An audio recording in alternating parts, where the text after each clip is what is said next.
네, 여순 사건 위령 사업을 둘러싼 논란은 이뿐만이 아닙니다. 여순 사건 자체가 여수와 순천, 광양 등 전남 동부권 전체를 아우르는 역사이기 때문인데요. 여순 사건의 최대 격전지 순천에서도 위령 사업을 준비하고 있습니다. 자칫 여순 사건 위령 사업이 지자체 간 유치 갈등으로 번지는 것 아니냐는 우려가 나오는데요. 이어서 서경 기자가 보도합니다. 한국전쟁 종군 기자 칼 마이던스의 사진 속에 담긴 여순 사건 최대 격전지 순천 동천입니다. 곳곳에 쌓인 시신은 진압군과 탈영군 간의 치열한 격전을 가늠케 합니다. 순천시는 지난해부터 동천 옆 장대공원을 여순 11구 평화공원으로 지정하고 주변에 추모관을 건립하는 사업을 준비해왔습니다. 하지만 여수시가 여순 사건 기념공원을 짓겠다고 발표하자 당혹스러움을 감추지 못하고 있습니다. 사전 협의도 조율도 없었기 때문입니다.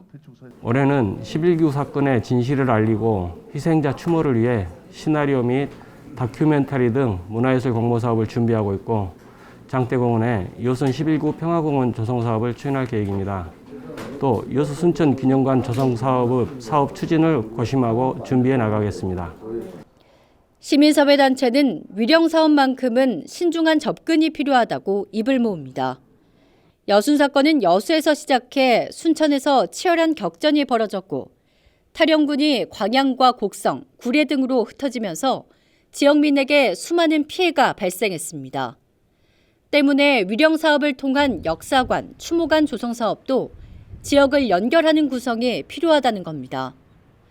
사건 73년 만에 특별법이 제정된 상황에서 여순 사건이라는 이름으로 또 다른 갈등을 만드는 건 역사의 의미를 퇴색시키는 것이라고 말합니다. 지역 간의 경쟁을 붙이지 말고 어떤 것이 가장 역사에 우리가 오점을 남기지 않는 방안일 것인가 생각을 해야 된다. 그래서 각층의 전문가들이 모여서 지혜를 모으는 것이 필요하다. 여순 사건 특별법에 지자체 위령 사업 예산을 지원할 수 있다는 내용이 명시되면서 마치 유치 경쟁으로 전락한 여순 사건 위령 사업.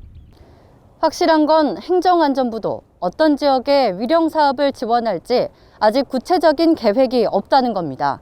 전남 동부권 지자체의 소통과 협의를 바탕으로 보다 신중한 접근이 필요한 실정입니다. 헬로티비 뉴스 서경입니다.